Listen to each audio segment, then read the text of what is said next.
Salve, salve, estamos de volta com os Pingos nos Is. Aqui Felipe Moura Brasil com Augusto Nunes no estúdio da Jovem Pan em São Paulo e lá de Brasília José Maria Trindade. A coordenação da campanha do candidato a presidente pelo PSL Jair Bolsonaro planeja para o final de julho um ato internacional em Foz do Iguaçu, no Paraná. O evento vai servir de contraponto ao Foro de São Paulo. A ideia é, com a eleição do Bolsonaro, formar um novo eixo político, econômico e cultural na região. Os organizadores querem reunir no local lideranças de partidos de direita do Brasil e de outros países da América Latina, inclusive presidentes da República. Eu lembro aos ouvintes e espectadores de Os Pingos nos Is, pela enésima vez, que o Foro de São Paulo era um encontro anual que foi criado e idealizado por Lula, junto com Fidel Castro, junto com José Dirceu também, para reunir partidos de esquerda da América Latina, junto com movimentos de esquerda, movimentos de extrema esquerda e, vamos deixar assim, né, movimentos de extrema esquerda, mas alguns na fronteira ali com a que é bem chamada, já com eufemismo, de narco-guerrilha, né? Mas grupos que tinham braços, pelo menos, de narcoterrorismo, segundo todas as investigações que foram feitas a respeito disso. E foi criado em 1990, recebeu esse nome porque o primeiro encontro foi realizado aqui em São Paulo e os políticos de vários desses partidos, os líderes políticos de vários desses partidos foram assumindo pouco a pouco a presidência em seus respectivos países, como depois até se vangloriou José Dirceu numa entrevista ao Antônio Abujanra na TV, quando ele perguntou: você imaginava que políticos de esquerda pudessem estar agora à frente dos países no continente? Ele falou: não é que nós imaginávamos, nós trabalhamos para isso, inclusive criamos o Foro de São Paulo. Aí colocava o Foro de São Paulo como um pontapé inicial nessa conquista continental. Agora o Bolsonaro está investindo, né, Augusto Nunes, numa disputa ideológica. Será que isso é eficaz? Serve para reforçar o discurso? Tem alguma utilidade prática para ele? Olha, qualquer iniciativa contrária ao Foro de São Paulo eu considero bem-vinda, né? Porque aquilo ali é um ajuntamento de sarcófagos, de múmias. Eu acho que o Foro de São Paulo pode ser chamado de confraria dos órfãos do Muro de Berlim, porque eles atendem, né? Eles estão todos com saudade ainda dos tempos da Guerra Fria, da União Soviética, etc, etc.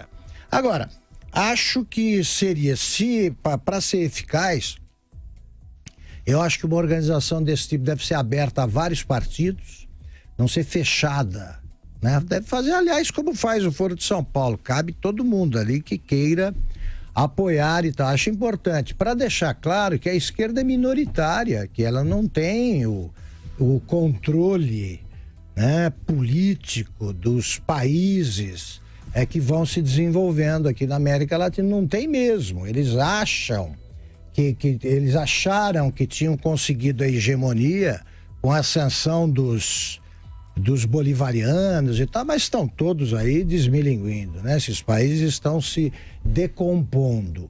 Agora, para orientar a política externa, eu acho que o Foro de São Paulo, como qualquer outra organização, não tem importância nenhuma. A política externa tem que ser orientada pelos interesses nacionais, né? Não custa lembrar que nesta briga agora de China com Estados Unidos, o Brasil, estava lendo nos jornais aí de hoje, ontem, o Brasil pode lucrar bilhões no comércio internacional se o Trump e a China se desentenderem a tal ponto que deixem de comprar um do outro quantidades de produtos colossais aí. O Brasil pode ser beneficiado. Então, eu acho que política externa nunca pode estar a serviço de um partido, como fez o PT, e sim dos interesses nacionais. Agora, quanto a esse confronto ideológico, acho boa qualquer iniciativa, repito, que se oponha a essa velharia que é o Foro de São Paulo. E você, José Maria Trindade, o que acha? Eu acho muito interessante. Bolsonaro precisa realmente de uma postura assim, e vou com o relator aí, concordo com o Augusto, e de que qualquer iniciativa no sentido de se contrapor a esse Foro de São Paulo, uma organização internacional de partidos de esquerda contra os chamados neoliberais, e qualquer ação nesse sentido é bom, até por contraponto. O que eu não acredito é que o Bolsonaro e a organização política dele possam levar para esta reunião pessoas que estejam no nível de se contrapor aos que se reuniram no Foro de São Paulo. Bolsonaro, ele internacionalmente não tem força, né, ainda para isso, ainda há um descrédito com relação até à direita, com relação a Bolsonaro, e eu não sei exatamente quem são os partidos políticos que deverão ir a esta reunião convocada por Bolsonaro. O que eu sei é que no Brasil há não há partido que se considere de direita. Até o DEM não se assume como partido de direita. Isso é uma burrice, isso é uma besteira histórica, porque o Brasil tem eleitores nesta área. O DEM é um partido liberal e seria a herança natural do liberalismo no Brasil, seria o DEM, mas não assume totalmente, e eu não sei por quê. Porque não ganha votos de esquerda, né? Absolutamente não. Então tinha que se assumir. E o Bolsonaro precisa levar força política para o encontro, senão será um fracasso. Mas eu acho importante, sim, que o Bolsonaro faça essa iniciativa. Aliás, eu cobro do Bolsonaro exatamente isso, uma força maior de partidos políticos que possam fortalecer o seu discurso político também, por que não? E outra coisa, que faça uma carta, uma proposta de campanha que já está sendo elaborada, eu sei, né, para que fique muito clara a sua proposta e evite que ele seja criticado por coisas que ele não pensa e por coisas que ele não vai fazer.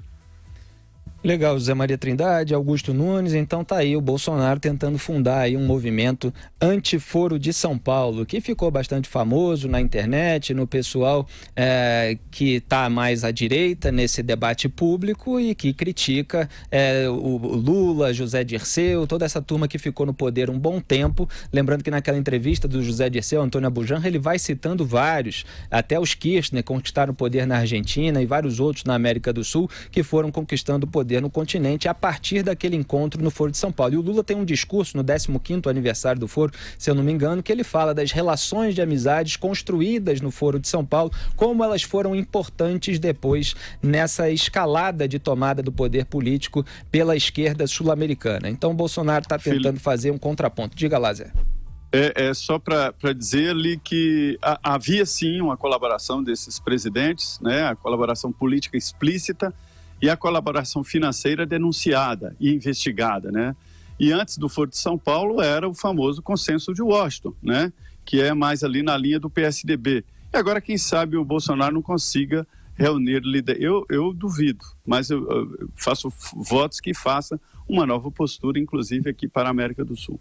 Beleza, Zé Maria. E só para lembrar, a associação que fazem do Foro de São Paulo com o narcoterrorismo é em razão da presença do Raul Reyes, então número 2 das Farc, as Forças Armadas Revolucionárias da Colômbia, num encontro do Foro de São Paulo de 1996 em El Salvador, e Hugo Chávez, num discurso na televisão, quando o Raul Reyes morreu bombardeado pelo governo colombiano do Álvaro Uribe, falou que conheceu o Raul Reyes nesse encontro de 1996, na verdade acho que ele confundiu o ano, falou 95, e ele também conheceu nesse encontro o Lula. O Chávez conheceu então o número 2 das Farc e o Lula. Só que o pessoal da turma do Foro de São Paulo diz que as Farc não participaram nunca do Foro de São Paulo, nunca oficialmente, mas o Raul Reyes estava lá presente na cidade e o Hugo Chávez, então ditador venezuelano, testemunhou a respeito disso. Por isso que existe toda essa aura de preocupação em relação ao Foro de São Paulo e, evidentemente, devido às mazelas deixadas pelos governos que nasceram dali. Algum complemento? Ali não, só um complemento, só lembrando que o Raul Reyes,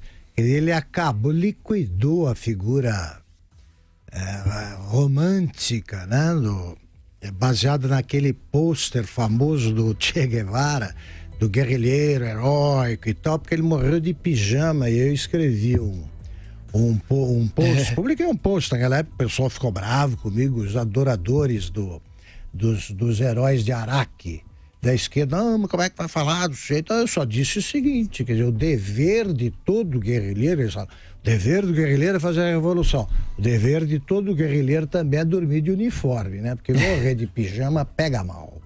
Listrado. Exatamente. Eu queria só lembrar que nessa entrevista que eu citei do José Dirceu para o Antônio Abujamra, em que ele vai falando dos esquerdistas que estavam envolvidos com o Foro de São Paulo ou com seus desdobramentos que foram chegando ao poder nos seus respectivos países, eu puxei aqui a transcrição que eu fiz anos atrás e ele fala assim: todos depois foram eleitos presidentes da República. Todos foram, todos. O Ciro Gomes, que participava, e o que é mexicano, Cárdenas, ainda não foram. Mas o Fox foi, que é o Vicente Fox no México, o Lagos foi, que é o Ricardo Lagos no Chile, o Tabaré Vázquez foi no Uruguai e ele cita outro que é inaudível na hora do vídeo e fala que o Lula foi. Então você vê que não é o Chaves, o Evo Morales, era isso que o Dirceu estava dizendo, não era só o Hugo Chávez e o Evo Morales, vários ali, membros e associados à turma do Foro de São Paulo, foram eleitos em seus respectivos países.